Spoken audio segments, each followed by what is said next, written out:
गरीबदास साहिब जी परमात्मा की महिमा को आंखों देख के अब अन्य को समझाने की चेष्टा करते हैं। और हमेशा यही विशेषता रही है महापुरुषों में कि वो अन्य संतों के साथ ही बातचीत करते हैं, ताकि अन्य शिष्य यदि गुरु मान जाते हैं तो शिष्य तो अपने आप स्वीकार कर लेते हैं। ऐसा अभी तक प्रचलन रहा। तो गरीबदास साहिब जी भी बता रहे हैं कि जो तुम ऐसे ब्रह्म ज्ञानी तो सतलोक की कहो निशानी, कि यदि तुम ब्रह्म ज्ञानी हो, तुम विद्वान कहलाते हो, तो सतलोक के बारे में जानकारी दो। हम अधि अवगत फुरमानी, हमरा भेद न कोई जानी, धर अंबर नहीं पौन न पानी, जा दिन की हम कहाँ निशानी, शंख जुगन पर ले परवाना, जा दिन का हम कागज ठाण्या। कहते हैं शंखों युग पहले जब ना कुछ भी नहीं था, और जब परमात्मा ने सृष्टि रची उस दिन का मैंने इस अपनी अमर वाणी में उल्लेख कर दिया है।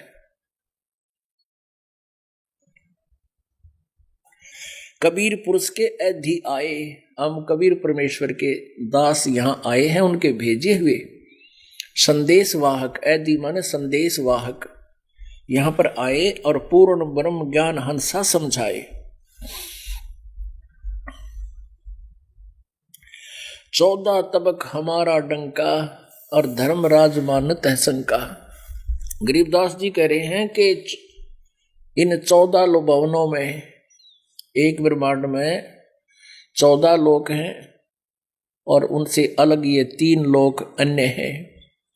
कहते हैं इन 14 लोक में हमारा बोलबाला है, और यहाँ का जो चीफ जस्टिस है, यहाँ का जो मुख्य न्यायाधीश धर्मराज है 21 इस ब्रह्मांड का, वो भी हमारे से कतराता है, हमारी आज्ञा का पालन करता है। क्या बताते हैं कि ब्रह्मा विष्णु महेश की जो पदवी पाए हुए हैं पुण्यात्मा, ये वही प्राणी है जो कभी परमेश्वर कबीर जी की शरण में रहे हैं, और किसी चौथे युग में उन्होंने भक्ति मालिक की शरण में मर्यादा में रहकर कुछ दिन की। लेकिन इस परमात्मा की एक विशेषता है कि ये किसी को दुखी नहीं देख सकता, कबीर भगवान जो उसकी शरण में आ गए तो कुछ दिनों के बाद ये बहुत ज्यादा सुख हो जाता है, और कुछ ही दिनों में जो मर्यादा में रहते हैं उनकी भक्ति भी बहुत अत्यधिक हो जाती है। तो फिर क्या होता है कि कुछ सुख जब अधिक हो जाते हैं, कुछ पिछले संस्कार से भी प्राणी को दुख नहीं होता, और वो आकर के भी पुण्य संस्कारों के प्रभाव से नाम ले लेता है, भक्ति भी करता है, और फिर उसको और 2, 3, 4 साल, वर्ष, 5 वर्ष, 10 वर्ष वो भक्ति मालिक की सत साधना करता है, तो उसको आपत्ति तो पहले भी नहीं थी, और फिर ये भक्ति का और संग्रह हो गया। फिर किसी दिन वो मर्यादा में ना रहता है, तोड़ देता है और सतगुरु से गुप्त रखता है। तो मर्यादा टूट जाने से फिर उसके अंदर कोई ना कोई मलिनता आनी प्रारंभ हो जाती है। धीरे धीरे वो भगवान से यानी गुरु जी से दूर होता चला जाता है, और फिर वो क्या बनता है, फिर काल के हाथों चढ़ जाता है। पुण्यात्माओं, पहले ओम नाम का जाप ये ऋषिजन किया करते थे, साथ में डले भी ढोया करते थे तपस्या वाले। ओम नाम का जाप ये शास्त्र अनुकूल साधना की प्रथम कड़ी है।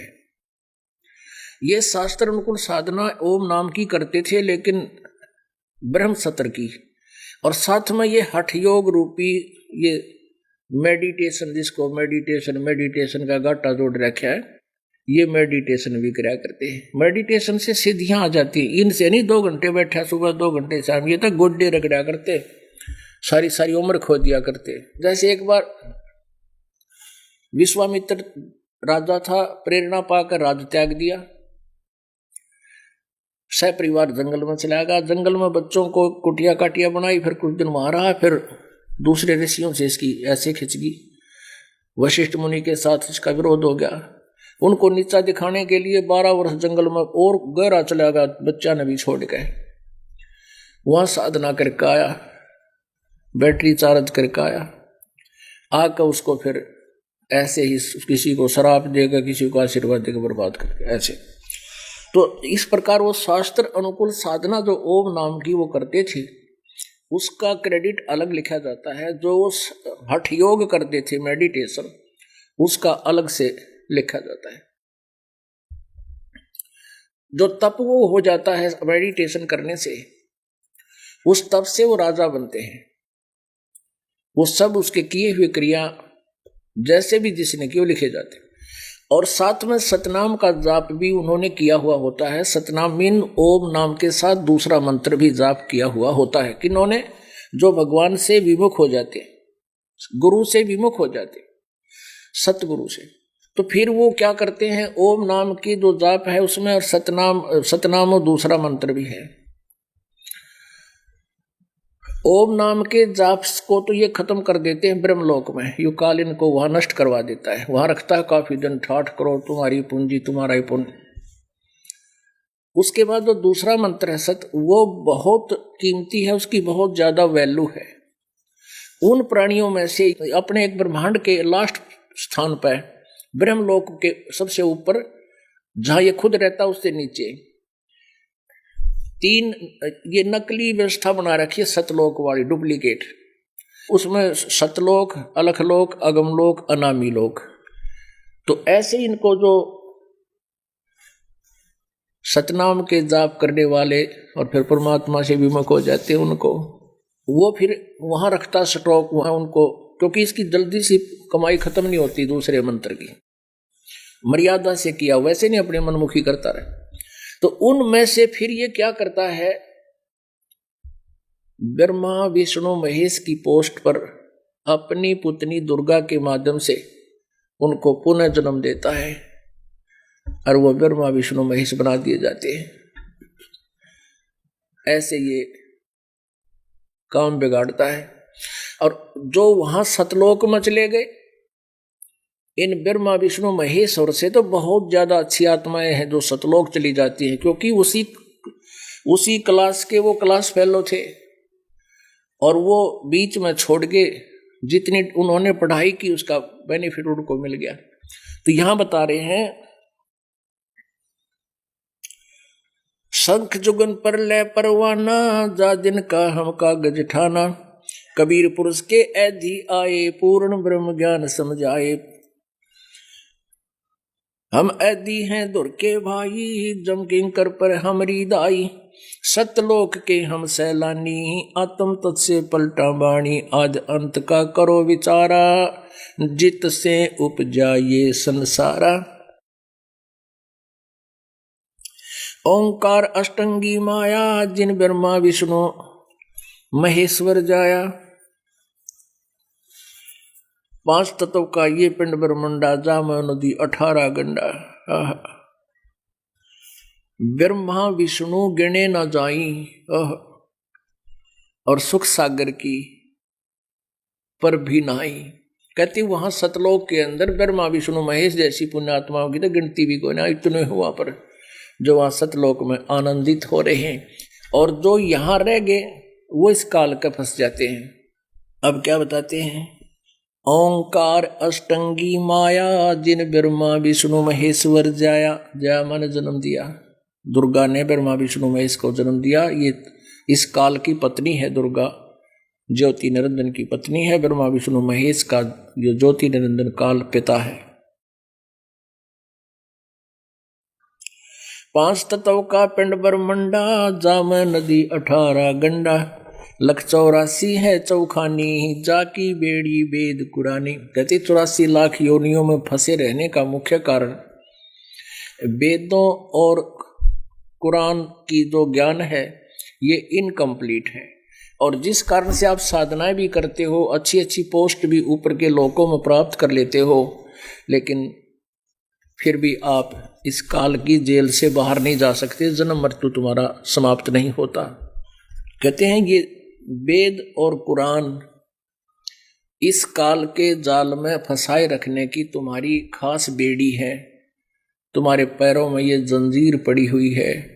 और परमात्मा कहते हैं अमर करूं सतलोक पठाऊं, ताते बंदी छोड़ कहां, काटू फंद सतलोक ले जाऊं। तुम कौन राम का करते जापम, ताते कटे ना तीनों तापम। तुम कौन राम का, कौन से भगवान का तुम जाप करते हो, जिस कारण से तुम्हारे 3 ताप भी नष्ट नहीं होते। 3 ताप के अंतर्गत कौन कौन से कष्ट आते हैं? जैसे कोई जंतर मंत्र कर देता है, या कोई संत श्राप दे देता है, ऋषि श्राप दे देता है, कोई देव रुष्ट हो जाता है। इस तरह के 3 ताप होते हैं। और इन 3 तापों का नाश भी कहते हैं तुम जिन भगवानों की भक्ति करते हो। किसकी? रजगुण ब्रह्मा जी, सतगुण विष्णु जी, तमगुण शिव जी, और ज्योत निरंजन काल ब्रह्म की, दुर्गा आदि और अन्य देवता और भी जो पूजाएं हैं वो तुम करते हो, जिससे तुम्हारा 3 ताप भी नाश नहीं होता। तुम्हारा राम निरंजन नाती, ताते हम तुम में है बाती। अब क्या बताते हैं कि तुम्हारा तो यो ज्योति निरंजन राम, ये तुम्हारा नाती है, ये तुम इससे जुड़े हुए हो, इससे संबंधित हो चुके हो, इसको अपना माने बैठे हो। इसलिए हम में और आप में ये भिन्नता है, विचार नहीं मिल पा रहे। और जिस स्तर की आप साधना कर रहे हो, ये तुम्हें ना तो यहां सुख देवे और न ही आपका मोक्ष हो सकता। पुण्यात्माओं, यहां सुख किसको होगा? अब मान लीजिए आपके प्रारब्ध कर्मों में आपके जीवन जो निर्धारित किया है उसमें पाप कर्म अत्यधिक हैं, और उन पापों का नाश ना ब्रह्मा जी की साधना से, ना विष्णु जी की साधना से, ना शिव जी की उपासना से, ना दुर्गा की उपासना से, ना ब्रह्म की उपासना से, ना परब्रह्म की उपासना से, ये प्रारब्ध कर्म के पापों का नाश नहीं हो सकता। संचित का तो मतलब है नहीं। अब संचित के बारे में तो बाद में सोचेंगे, जब हमारे प्रारब्ध में दुख जो आवेंगे हमारे जीवन में आए हुए हैं, इनका नाश हो और सुख हो, तब हमें यकीन होगा कि ये भगवान संचित भी काट सकता है। प्रारब्ध ना कट रहे, फिर संचित कितना कटेंगे? जो हमारे ढेर पड़े हैं वहां पर बैलेंस है। तो केवल एक परमात्मा है जो पाप नाश कर सकता है। तुमरा नाम निरंजन नाती, ताते हम तुम में है बाती। अनंत राम अयोध्या में आए, सो दशरथ के पूत कहाए। कहते हैं इसे न जाने कितने रामचंद्र राजा दशरथ के जन्म लेकर और यहाँ पर वो पाक के चले गए, फिर वीरान मिट्टी हुई, और फिर आगे लख 84 योनियों में चले जाते हैं। ये अपना ब्रह्मा विष्णु महेश और बाकी कर्मों के फल को भोग भाग के 84 लाख योनियों में जाते हैं। रघुवंशी राजा थे भाई, 3 लोक जाकी ठकुराई। कहते तुम उस रघुवंशी रामचंद्र दशरथ के पुत्र को भगवान मानते हो, वो 3 लोक के मालिक थे, एक विभागीय मंत्री। रघुवंशी राजा थे भाई, 3 लोक जाकी ठकुराई। वो केवल 3 लोक के मालिक थे, प्रभु थे, ठाकुर थे। कोट राम गए लंका तोरी, ताको लखी न अवगत डोरी। कहते हैं करोड़ रामचंद्र लंका तोड़ तोड़ कर प्रभु पाक गए, उनको उस अवगत की डोरी यानी आगे वाले मार्ग का ज्ञान नहीं हुआ। आदि राम कबीर सरबंगी, अवगत अस्थिर अचल अभंगी। आदि राम, ओहो, वो सनातन परमात्मा आदि राम, सबसे पहले वाला प्रभु कहते कबीर साहिब है। सर्वंगी माने सर्वव्यापक वासुदेव। रमता राम अलख परवानी, सतपुरुष की कहूँ निशानी। ब्रह्म भक्ति ना की जो भाई, तुम हो जम की फर्दी माही। ओए होए होए। पुण्यात्माओं, वेद ज्ञान को तो हमारे लिए वेद ज्ञान तो इसलिए जटिल हो रहा था कि वो संस्कृत भाषा में लिखा हुआ था, और संस्कृत हमने आवा नहीं थी, केवल एक वर्ग ही संस्कृत को जानता था, जिस कारण से हमारे लिए वेद पाठ हो रहे थे। वेदों में तो बहुत सिंपल ज्ञान है, भाषाएं बीच में बाधा हो रही थी। अब उस वेद ज्ञान को कुछ एक उन्होंने अनुवाद किया है, कुछ गलत कर रखा है, कुछ ठीक भी कर रखा है। अब हमने हमारे पास ये परमात्मा सच्चिदानंद घन ब्रह्म की वाणी में वही चारों वेद और चारों वेद से आगे का भी ज्ञान हमें उपलब्ध है। तो इस सूक्ष्म वेद से हम इन चारों वेदों को भी जो अनुवाद गलत कर दिया गया है उनको भी सेट कर लेंगे। अब क्या बताते हैं, ब्रह्म भक्ति ना की जो भाई, तुम हो जम की फर्दी माही, कौन मुक्ति के तुम हो बासी, ब्रह्म वेद में पड़ी हो लासी।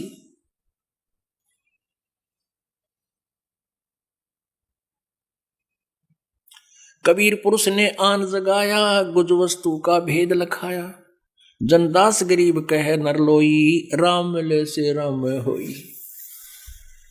अब क्या बताते हैं कि भरम भक्ति ना की जय बाई, और तुम हो काल की फर्दी माही। फर्द जैसे आप रजिस्ट्री करवाते हो किसी जमीन की, तो उसमें फर्द निकलवाते हैं।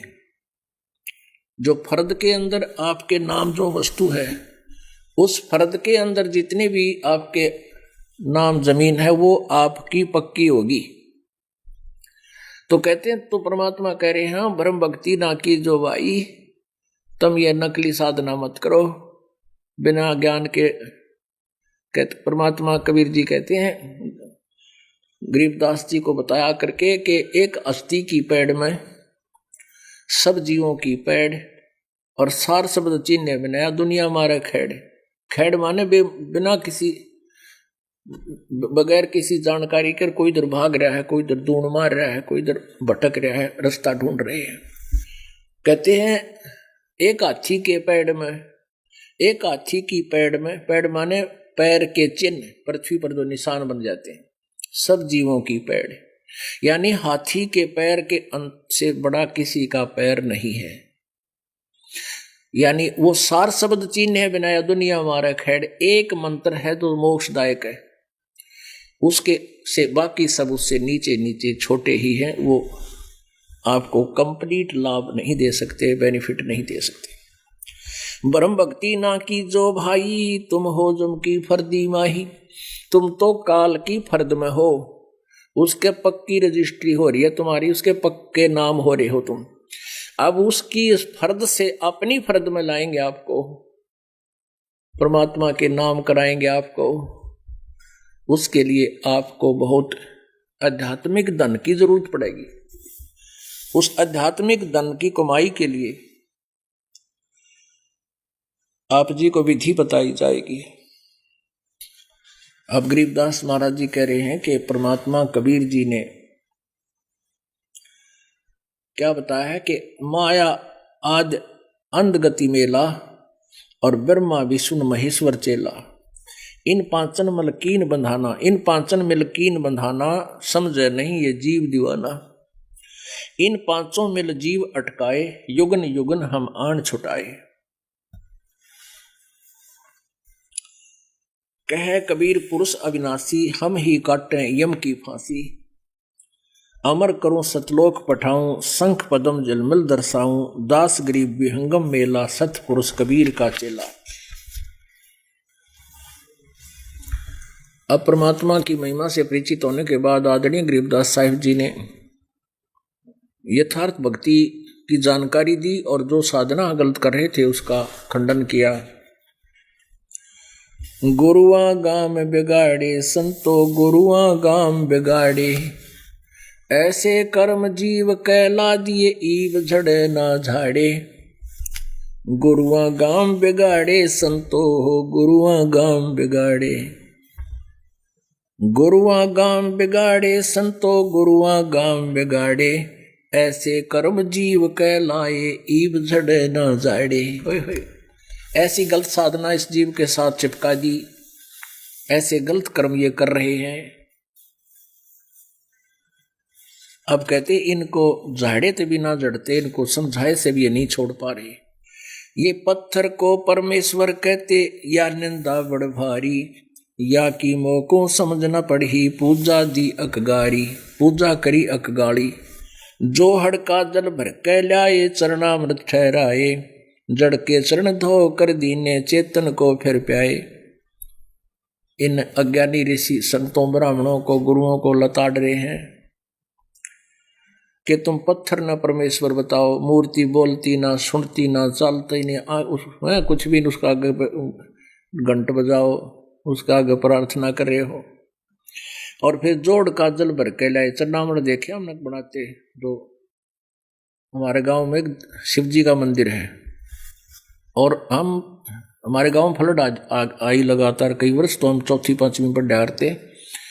तो मंदिर के पास एक तालाब था, उसकी ऊंची ऊंची बना रखा था, उसका दीवार मिट्टी का चारों तरफ ऊंचा ऊंचा उसका किनारे बना रखे थे, उसको पक्का किया हुआ था, उसी में मंदिर था। वहाँ बड़े बड़े वृक्ष थे, तो वहाँ पर जा करते, क्लास लगा करती, तो वहाँ देखा करते सुबह सुबह ये जाते पुजारी और श्रद्धालु उस तालाब में थे जिसमें माए भैंस मूतते हैं, वहीं पर था लंबा चौड़ा, उसी में सारे टट्टी के हाथ धोए। और उस समय ते घाट बना हुआ था, पानी भरे कपड़े तो छान के रोटे में, और भगवान शिव जी के सिर पर डालें, तर डाला दे, और फिर वो पानी ऊपर से गिर का आवे, उसका लोटा तले डाले, और फिर उन अपने वहाँ चरणामृत दें चेला ताई और घर वालों के लिए ले जावे। परमात्मा कहते हैं जो हड़का जल भर के लाए, चरणामृत ठहराए, जड़ के चरण धो के दीने, पत्थर की मूर्ति जड़, उसके पैर धो के फिर चेतन को प्याए। जिंदे जागते बोलते वाले को, बोलने वाले को वह चरणामृत बना के प्या दिया। ऐथारा गजब भाई। भैरो भूत मसाणी पूजे, दुर्गा देवी ध्यावे, उत्ती के तो तब ही बाजे, बकरे आण कटावे। सालग सिला गांठ में बांधे, तीर्थ चले अपराधी, समझ न पड़े परख नहीं आवे, बड़े ज्ञान के बादी। परमात्मा कहते हैं कि कर्म ठोक इंसान, कर्महीन तीर्थ पर जाते हैं, कोरे पाप कमाण, और उन्हें समझावे तो इतना विद विवाद करके खड़े हो जाएंगे, ज्ञान और पता नहीं क्यों बतलाओगे। भेड़ पूछ को पंडित पकड़े, भादो नदी विहंगा, गरीबदास हुए भवजल डूबे, नहीं साध सत्संगा। निचोड़ कर दिया सारे साधना के लिए। कहते हैं भेड़ पूछ को पंडित पकड़े, भादो नदी विहंगा। भादो के महीने में अत्यधिक वर्षा होती है। अत्यधिक वर्षा होने से दरिया जो होती है वो बहुत विस्तार में होकर चलती है, और उस भादो नदी के जो फुल स्विम पर दरिया बह रही होती है, उसको पार करने के लिए क्या विधि बताई जाती है। अज्ञानी मार्गदर्शक क्या कहते हैं कि इस दरिया से पार तुझे भेड़ पार कर देगी, इसकी दूम पकड़ दे, पूछड़ इसकी पूंछ पकड़ दे और इसको ये ले जाएगी तुझे दरिया से पार। कहते ऐसी साधना है, जाना सतलोक मोक्ष प्राप्ति के लिए, और साधनाएं तुम ऐसी कर रहे हो। भेड़ पूछ को पंडित पकड़े, भादो नदी विहंगा, गरीबदास वे भवजल डूबे, नहीं साध सतसंगा। बोले गुरुआ गर्भ न कीजे, ताते पाहन कदे न रीजे, बाल मुकंद बोलत नाही, लटक बिहारी लूटे। गुरुआ के सिर मार पड़ेगी, थारा पीछा कदे न छूटे। कहते तुम गलत साधना कर रहे हो, ना तो गुरु का पीछा छूटे ना तुम्हारे अनुयायियों का। गुरुआ के सिर फरुआ फोड़ो, गर्ते काट घसीटो, इसके मारे पाप नहीं है, या को निश्चय पीटो। अपना आत्माओं कहते हैं नकली गुरु को तुरंत त्याग देना चाहिए, और ऐसे नालायक को जो आपके जीवन के साथ खिलवाड़ कर रहा है, अनमोल जीवन को बर्बाद कर रहा है, ऐसे नकली गुरु को कहते हैं गर्ते पकड़ कर बार घसीट कर ले जा, और कहते हैं इसके ऐसे नकली का दर भी दे दो दड़ाक तक, कोई दिक्कत कोई ना। तुम तो ये डरते हो कि गुरु जी का को त्यागना नहीं चाहिए। अब क्या बताते हैं कि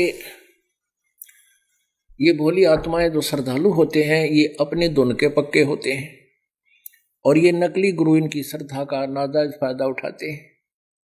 ऐसा पाठ पढ़ा देते हैं भाई गुरु नहीं त्यागना चाहिए। एक बहन नाम लेने आई, ये दूसरे पंथा का नाम ले रही थी, उसने नाम ले लिया। फिर उसने अपने ही साथी दूसरे पंथ में जो जाती थी उसी की एक सहेली को फिर बताया कि आप यहां नाम ले लो। तो वह कति आकड़गी ने बोली गुरु तो ऐसा बदल लिया, ऐसा खसम बदल लिया। तो फिर उसको हमने समझा बे गुरु का दर्जा एक टीचर जैसा हो से, एक डॉक्टर समझ लो, और एक डॉक्टर से इलाज नहीं होता तो दूसरे को अवश्य चेंज कर लेना चाहिए अपना जीवन रक्षा के लिए। ऐसे ही एक गुरु डॉक्टर होता है।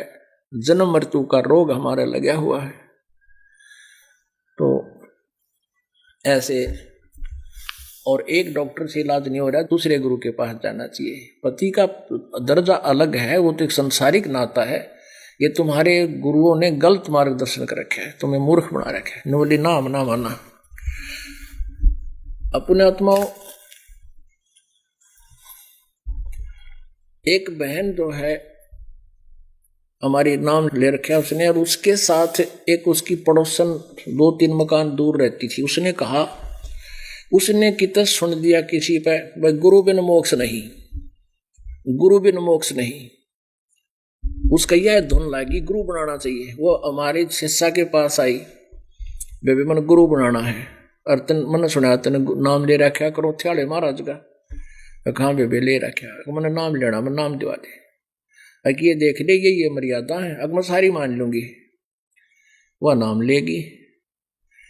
फिर वो 5-7 दिन के बाद सत्संग था, वो बुलाने गई कि आजा बहन सत्संग में चलेंगे। ने बोली मैं ना जाए सत्संग में, गुरु बनाना था, गुरु बना लिया। गुरु बिना मोक्ष होता नहीं, और पूजा वही करूंगी जो पहले कराया करती है। थरा गजब वही। परमात्मा कहते हैं कबीर ये माया अटपटी किस सब गट आन अड़ी, और किस किस ने समझाऊं या कुआ भांग पड़ी। एक बुढ़िया आई यहाँ पर, तो मैं ऐसे पूछ लेता हूँ, मैं भी पहले बहन माँ इतना कहीं पहले से उपदेश ले रखा है? हाँ ले रखा है। ने बोली 6 गुरु बना रखे हैं, और 7वां तन्न बनाना आई सू। मैं कहा फिर गुरु तो एक कब तेरा? बोला मैंने नो सुना है कि पूरे गुरु तो पार होया करे। फिर मैं कहा एक का बना देती, अग्नि सोची कोई सा 1.5 तो पार करेगा, एक तना हुई तो कोई सा 1.5 तो पार करेगा। 6 बना दी, 7वां तना बनाना ही मैं तो जाती रहे थे। तो परमात्मा कहते हैं कबीर ये माया अटपटी सब घट आन अड़ी, और किस किस ने समझाऊं या कुआ भांग पड़ी। रमता राम जपोरे प्राणी, अब तो सुन ले राम कहानी। ओए होए पुणात्माओं, आज तक जब तक इस दास पर कृपा परमात्मा कबीर बंदी छोड़ की नहीं हुई थी, अध्यात्म ज्ञान हमें मिला नहीं था, तत्व ज्ञान की प्राप्ति नहीं हुई थी, तब तक हम राम की डेफिनेशन से भी, राम की परिभाषा से भी परिचित नहीं थे। परमात्मा बताते हैं हमारी क्या स्थिति थी। भाई कोई कहे हमारा राम बड़ा है, कोई कहे खुदाई रे, कोई कहे हमारा राम बड़ा है, कोई कहे खुदाई रे, कोई कहे ईसा मसीह बड़ा है, ये बाटा रहे लगाई रे, कोई कहे ईसा मसीह बड़ा है, ये बाटा रहे लगाई रे। अब क्या बताते हैं कि कोई तो कहे हमारा रामचंद्र जी सब तो बड़े राम, और मुसलमान कहना अल्लाह बड़ा है, खुदा बड़ा है, कोई कहीं सा मसीह बड़ा है। कहते हैं तो बांट रहे थे भगवान ने। अब क्या है, 5 अंधे थे। गांव में हाथी आ गया, सब लोग हाथी देखने चल पड़े। अंधों को पता चला, वो कहने लगे भाई हम भी हाथी देखेंगे। तो वो एक कहने लगा भाई हाथी देखोगे कैसे, तुम्हारा आंख तक को नहीं। कहने लगे हमारी हाथ जो है आंखों का काम करा करें। एक बार हमने हाथी के आसपास छोड़ दियो, वो हाथी के आसपास छोड़ दिए अंधे। एक अंधे ने तो पैर पर देखे, पैरों का निरीक्षण किया ऐसे, और एक ने सूंड ठा गया, वो सूंड पर हाथ फेरा, बस हाथी इतना है उसे। एक का कान ठा गया, वो काना पर पूरी तरह निरीक्षण कर लिया कि भाई हाथी यू इतना है उसे। एक ने दूम पकड़ दी, दूम पर हाथ फेर लिया कि बस इतना हाथी होता है। और एक ने पेट पर हाथ फेर लिया, पेट के आसपास हाथ मार के देख लिया, भाई यू हाथी का देख लिया, ले लिया आइडिया है, चल पड़े। जब पांचों वापस आवे थे और चर्चा कर रहे थे, वह हाथी देखा, वह हाथी देखा। एक दो व्यक्ति खड़े हो गए, बोले रहे अंधो तुमने देखा कैसे हाथी? ना हम हाथा देखा भाई, हाथों से देख लेते हम, कि बताओ तो हाथी कैसा था। एक बोला वह हाथी था पाइप कैसा, उसने सूंड को हाथी मान लिया, सूंड का ऊपर हाथ फेर रखा था। दूसरा बोला वही गलत कह रहे हैं, मैं बताता हूँ हाथी हो थाम कैसा, उसने पैरों ऊपर का हाथ फेर रखे थे, अब पैरों का निरीक्षण कर रखे थे, पिलर जैसा थाम के हमारे कारण पिलर, गोल पिलर हो जाए। तीसरा बोला भाई नहीं बेरा मैं बताता हूँ, इनको ज्ञान नहीं है, अब कैसा होता अच्छी होता छाज कैसा, उसने कानों का हाथ मार रखा था। चौथा बोला भाई इन तीनों ने कुछ नहीं ज्ञान, मैं बताता हूँ हाथी होता पटा कैसा, पटा यानी बेल्ट, वो पूछड़ पे हाथ फेर रहा था हाथी की पे। पांचवा बोला भाई न कति नहीं बता, मैं बताता हूँ हाथी हो सा बटोड़े कैसा। बटोड़ा हुआ कर हमारे विशेषकर रोहतक डिस्ट्रिक्ट में बटोड़ा हो, उसमें उपले गोश से भर दिया करें, सपेर गोश से हो ना, गोश से गोबर के उपले, और उसमें भरकर ऐसे उसको गोबर से लीप दिया ना अच्छा बड़ा, और वो गोबर से लिपने के बाद वो खरदरासा बहुत होता है उसका, उठपटांग सा ऊपर के, तो ऐसा ही हाथी का शरीर बॉडी होता है। तो पांचवा बोला भाई हाथी होता बटोड़े कैसा। तब वहां ख्याले ने बताया भाई अंजो ये सारा मिलकर हाथी होता है, ये इंडिविजुअल पार्ट हाथी नहीं है। तो परमात्मा पूर्ण ब्रह्म सतपुरुष के ये बच्चे हैं, जितने भी रामचंद्र जी, विष्णु जी, ब्रह्मा जी, और ये ईसा जी, हजरत मोहम्मद जी, ये उस परमात्मा के बच्चे हैं, ये भगवान नहीं है, उसी के अंश हैं। रमता राम जपोरे प्राणी, अब तुम सुन ले राम कहानी। कच्छ मच्छ कूरम न होते, दौल धरनी नहीं ध्यानी। चंद सूरज दो दीपक ना थे पवन और पानी। ब्रह्मा विष्णु महेश न होते, न लक्ष्मी नहीं गौरज रानी। सावतरी नहीं सनक सनंदन, तब होते अलख बिनानी। शेष शेष मुख निस दिन गावे, रंकार निज बाणी। राम नाम का सिक्का मेटे व डूबेंगे अभिमानी। सुर 33 88 और 84 सिद्धा, ये 4 खान के जीव उपाय आदि पुरुष की अध्या। आदि राम सोई अंत राम है, मध्य राम है सोई। पूर्ण ब्रह्म सकल घट व्यापक, आगा न पीछा कोई। जनक विदेही राजा होते, जब राय की बंद तोड़ी। राम नाम प्रहलाद उधर गेवा, फूक फाक दी ओड़ी। रामचंद्र रघुवंशी होते, जिन जाण्या तिन जाण्या। दिव्य रूप स्वर्गापुर पहुंचे, अयोध्या चढ़ी विमाना। राम कहते राममय होगे, पूछ देख प्रहलादम। दास गरीब जरे नहीं जारे, लागी अजर समादम। अब क्या बताते हैं, जनक विदेही राजा होते, जिसने जमराज की बंद तोड़ी और राम नाम प्रहलाद उधर गए।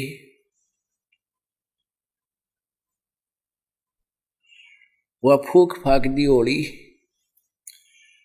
अपना आत्माओं, ये एक बहुत ही गूढ़ ज्ञान है जो संत गरीबदास साहिब जी ने परमेश्वर से प्राप्त करके इसमें लिखा है। इस ज्ञान को समझना बहुत कठिन है, वेदों को समझना आपके लिए बहुत आसान होगा अब इस ज्ञान के आधार से। अब इस ज्ञान में इतने गूढ़ शब्द हैं, गूढ़ रहस्य हैं, यानी उनके एक छोटे से शब्द का, अक्षर का बहुत बड़ा विस्तार करना पड़ता है। इसमें क्या बता है कि राम नाम प्रहलाद पढ़े थे उधर गए, यानी वो पार उधर गए माने उभर गए। राम नाम की भक्ति से उनको इतना सहारा मिला कि उनके पिताजी खुद राजा थे हिरण्यकशिपु, और वो हिरण्यकशिपु कहता था कि मेरा नाम जाप करो, भगवान का जाप नाम मत करो। लेकिन प्रहलाद को ये पता था कि पिताजी मिसगाइडेड हैं, राज के अभिमान में छोटी सी सिद्धि प्राप्त करके ये भूल रहे भगवान को। तो वो कहते थे नहीं पिताजी, परमात्मा की भक्ति से ही कल्याण होगा। यानी प्रहलाद भी राम का नाम जाप करते थे, राम राम नहीं। नारद जी से उपदेश प्राप्त किया था, वो अन्य मंत्र था जो दास कभी बताएंगे आपको, और पिछले संस्कार भी थे उसके। कहते हैं पिछले पुण्य से होते हैं पूर्ण हंस मुराद। तो कहने का भाव ये कि उस प्रहलाद को उनके पिताजी ने ये इतनी यातनाएं दी, पर्वत से ऊपर से गिरवा दिया, पहाड़ से डलवा दिया, नीचे मर जाएगा। नीचे फूल परमात्मा ने ऐसे बड़े बड़े फूल के पौधे बना दिए, ऐसे फंसे हुए, उनके ऊपर जाके गिरा। सुबह उठ के घर चला गया। फिर सोचा कि इसको कैसे मारे, दुनिया निंदा भी ना करे, ऐसा कर दें। होलिका उसकी बहन थी, प्रहलाद की बुआ थी। चिता बना करके होलिका बैठ गई उस पर, और प्रहलाद को कहा कि आजा बेटा तू भी बैठ जा। प्रहलाद से कहा उसके पिता ने कि तू बैठ इसमें, देख तेरी बुआ नहीं जलेगी, अगर तेरा भगवान है तो तू भी नहीं जलेगा। तो उस होलिका ने तो अपने ऊपर एक ऐसा वस्त्र ओढ़ लिया जिसको अग्नि नहीं जलाती थी, उसने वरदान से प्राप्त कर रखा था किसी ऋषि से, किसी देवता से। अब हुआ तो बैठ गई चादर ओढ़ के, और प्रहलाद बैठा लिया गोड्या में, चिता पर बैठ गई, आग लगा दी। परमात्मा ने ऐसी लीला की, ऐसी जोर की आंधी चली, उथल पुथल होकर नो वह चादर तो प्रहलाद पाएगी, आग पूरी बक्कड़ बढ़ गई थी, और वह बुआ जल के मर गई। पावेगा अपना किया रे, भोगेगा अपना किया रे। भाई प्रहलाद पैज परवान करी है, धर नरसिंह अवतारे। अब जैसे फिर प्रहलाद को उसने सोचा यू कैसे नहीं मर रहा है, तो एक खंबा लाल कर दिया, कति लोहे का खंबा, इतना आग में इतना गर्म कर दिया, और उसको कहा कि तू इस खंभे को पकड़े, यदि इस तरह भगवान है अब पता चलेगा। और इतना हीट दे रखी थी उसको, इतना गर्म कर रखा था, खड़ा खड़ा खंबा लकड़ी जला जला के, कि हाथ लग जाए तो बालक का चिपका ही रह जाए, खत्म हो जाए 1 सेकंड में। प्रहलाद घबरा गया कि आज खत्म होगा। तो तब उसके ऊपर बालू कीड़ी चलती नजर दिखा दी परमात्मा ने, बेटा घबराना। उन्होंने सोची कीड़ी नहीं चलती, ऐसे करना चाहा, उसी समय फट गया वो खंबा, उसमें से परमात्मा पूर्ण ब्रह्म, ऊपर से शेर, नीचे से मनुष्य, लंबे लंबे हाथों के नाखून बाहर निकला। अब वो हिरण्यकशिपु हाथ जोड़े, पैर पकड़े, मुझे बख्श दो बख्श दो। तब नरसिंह ने कहा कि ये बच्चा तेरे सामने कितने दिन से हाथ जोड़ रहा था बेरहम, तुझे रहम हुआ इस पर? अब अपना नंबर आया, तुझे डर लगा, पाड़ के फेंक दिया, खत्म कर दिया। अब ये तो है कथा और सत्य कथा है, लेकिन इसका निष्कर्ष क्या है? और ये तत्व ज्ञान जो आपको बताया जा रहा है, इसमें हर स्टोरी का, कहानी का एक निष्कर्ष निकाला जाता है। जो जाकी सरना बसे ताको ताकी लाज, जल सो ही मछली चढ़ जाए वो बह जाते गजराज। कबीर परमात्मा कहते हैं, जो जाकी सरना बसे ताको ताकी लाज, और जल सो ही मछली चढ़ जा। हो 50-50 फुट, 40-40 फुट नीचे पानी गिरता है, 20-20 फुट, 10-10 फुट नीचे, और मछलियां नीचे से ऐसे स्पीड से ऊपर पहुंच जाती हैं उस बहाव के विपरीत दिशा में, और वहां पर जहां वो जल गिर रहा है झरनों का, हाथी के भी पैर डिगा देता है, हाथी नहीं रुक सकता वहां पर।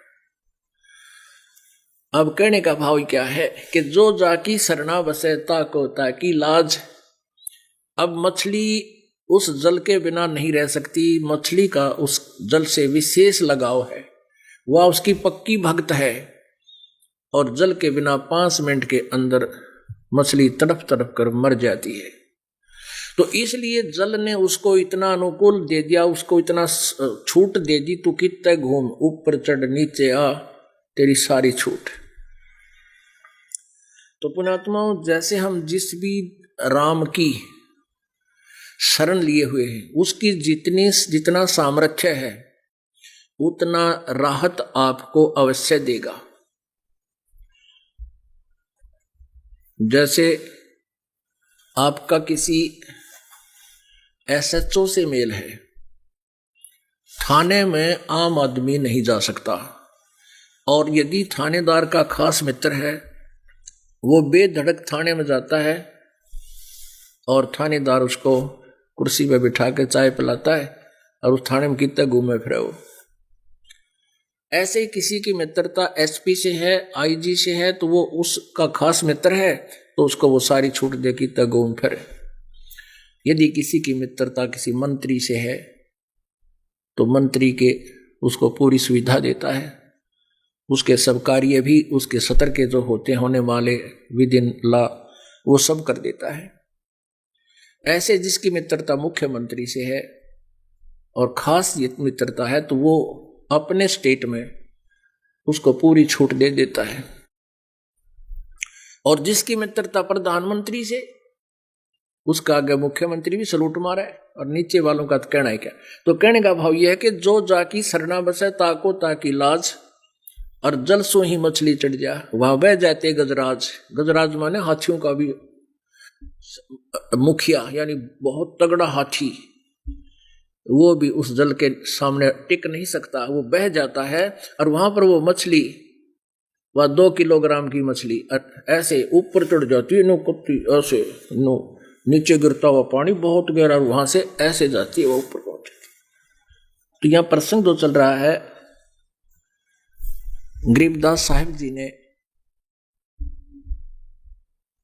ये बताने की चेष्टा की है कि तुम कौन राम का जपते जापम ताते मिटे ना तीनों तापम।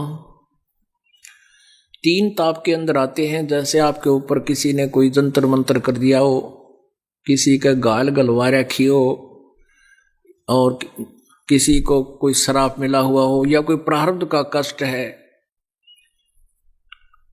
तो वो किस राम से समाप्त होगा। अब जैसे श्री रामचंद्र जी को श्राप दिया था नारद जी ने कि तू एक जीवन अपने पत्नी के योग में बिताएगा, ऐसा ही हुआ।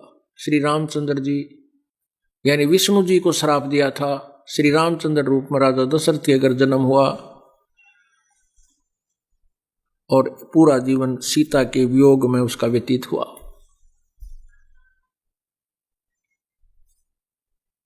एक बार दुर्वासा जी ने श्राप दिया था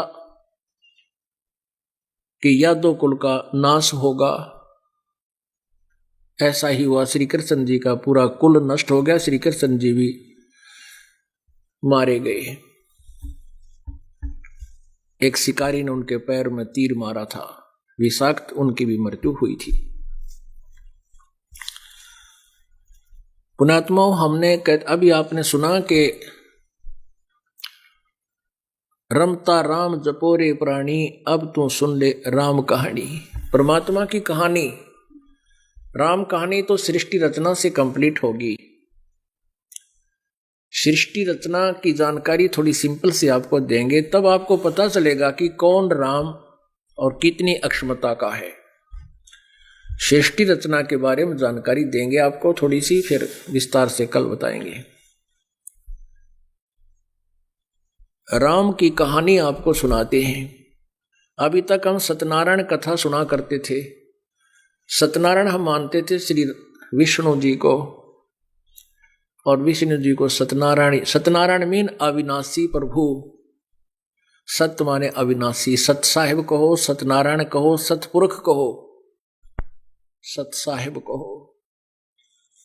वो सत्यनारायण ये नहीं थे, क्योंकि ब्रह्मा विष्णु महेश भी नासवान हैं। पुणात्माओं, यहां समस्या आ जाती है कि ये कैसा प्रसंग है कि ब्रह्मा विष्णु महेश नासवान हैं। तो ये बात आम आदमी के गले में उतरती को ना, और इसको गले में उतारने के लिए थोड़ा सा सहयोग लेना पड़ेगा अपने ही सदग्रंथों का। देखिएगा श्रीमद् देवी भागवत। ब्रह्मा विष्णु महेश तीनों नासवान हैं। गीता प्रेस गोरखपुर से प्रकाशित है ये।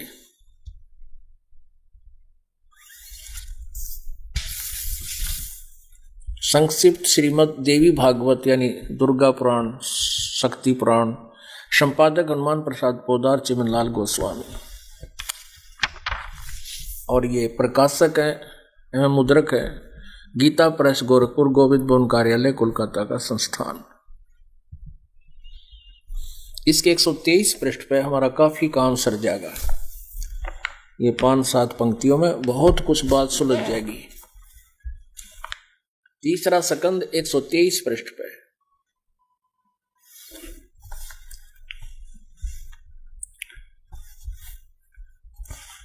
अब भगवान विष्णु दुर्गा जी की स्तुति कर रहे हैं। तुम शुद्ध स्वरूपा हो, ये सारा संसार तुम इसे उद्भासित हो रहा है। मैं शंकर और ब्रह्मा, मैं ब्रह्मा और शंकर। विष्णु जी कह रहे हैं मैं ब्रह्मा और शंकर, हम सभी तुम्हारी कृपा से विद्यमान हैं। हमारा आविर्भाव और तिरोभाव हुआ करता है। केवल तुम ही नित्य हो, जगत जननी हो, प्रकृति और सनातनी देवी हो। हमारा आविर्भाव माने जन्म, तिरोभाव में मृत्यु होता है। हम तो जन्मते मरते हैं, अविनाशी नहीं है। भगवान शंकर बोले देवी, यदि महाभाग विष्णु तुम ही से प्रकट हुए हैं तो उनके बाद उत्पन्न होने वाले ब्रह्मा भी तुम्हारे ही बालक हुए। फिर मैं तमोगुणी लीला करने वाला शंकर क्या तुम्हारी संतान नहीं हुआ? अर्थात मुझे भी उत्पन्न करने वाली तुम ही हो। शिवे, संपूर्ण संसार की सृष्टि करने में तुम बड़ी चतुर हो। इस संसार की सृष्टि, सतति और संहार में तुम्हारे गुण सदा समर्थ हैं। उन्हीं तीनों गुणों से उत्पन्न हम, शंकर जी बोल रहे हैं। अब ब्रह्मा विष्णु एवं शंकर नियम अनुसार कार्य में तत्पर रहते हैं। अब ये कड़वी कुलीन जो है आप आसानी से खा सकोगे, क्योंकि ये हमारे सदग्रंथों में इनकी जीवनी में लिखा है। इससे 4 कंसेप्ट क्लियर हो गए। एक तो ब्रह्मा विष्णु महेश अविनाशी नहीं है, इनकी जन्म मृत्यु होती है। दुर्गा इनकी माता है। और दूसरा ये हो गया कि रजगुण ब्रह्मा है, सतगुण विष्णु, तमगुण शिव जी। और तीसरा ये हो गया कि ये नासवान है। एक तो ये हो गया कि ये नासवान है, अविनाशी नहीं है। दूसरा ये हो गया कि दुर्गा इनकी माता है। और तीसरा ये हो गया कि रजगुण ब्रह्मा, सतगुण विष्णु, तमगुण शिव जी। और चौथा ये हो गया केवल ये नियमित काम करते हैं। ये किसी के कोई संस्कार को कम बत्ती नहीं कर सकते। आपके प्रारब्ध में यदि किसी को कोई कष्ट है तो ये उसको निवारण नहीं कर सकते, क्योंकि इन्होंने स्वयं भोगना पड़ा। जैसे विष्णु जी को श्राप दिया था, अभी बताया आपको, नारद जी ने, विष्णु जी ने भोगा श्री राम रूप में आकर। श्री राम रूप रामचंद्र जी के रूप में रामचंद्र जी ने सुग्रीव के भाई बाली को मारा था, धोखा देकर पेड़ की ओट लेके। वो बदला भी उन्होंने श्री कृष्ण रूप में आकर दिया। श्री कृष्ण जी तो विष्णु जी वाली आत्मा थे और बाली वाली आत्मा एक शिकारी था जिसने विषाक्त तीर लिए हुए था। भगवान श्री कृष्ण जंगल में एक वृक्ष के नीचे लेटे हुए थे, पैर में पद्म था। उस पद्म को मृग की आंख जानकर वृक्ष के झुरमुटों में से ना देखकर स्पष्ट उस विषाक्त तीर को हिरण जानकर ठोक दिया। श्री कृष्ण जी उस विषाक्त तीर से मृत्यु को प्राप्त हुए। तब श्री कृष्ण जी ने मृत्यु से पहले उस शिकारी से कहा कि भी तेरा और मेरा ये पिछला कोई संस्कार था। अब वो शिकारी रोने लगा, कहने लगा, उसने देखा कि मृग नहीं, ये तो द्वारकाधीश मर गया। हाथ जोड़कर कहने लगे, भगवान मुझसे गलती होगी, आपकी मृत्यु निश्चित है क्योंकि ये विषाक्त तीर है और मेरे से धोखा हो गया। श्री कृष्ण ने कहा कि भाई तेरे से कोई धोखा नहीं हुआ, ये तेरा और मेरा पिछला टिट फॉर टेट था, पिछला अदला बदला था, वो आज पूरा हो गया। तब शिकारी ने कहा, प्रभु मेरा ऐसा कौन सा, आपका और मेरा केवल जेड़ा, आप राजा, मैं कंगाल आदमी जंगल में भटकने वाला। तब श्री कृष्ण जी ने कहा, त्रेता युग में मैं रामचंद्र था, तो बाली था, सुग्रीव का भाई बाली था और मैंने तेरे को ऐसे ही धोखा देकर मारा था। आज तूने मेरे को मार दिया।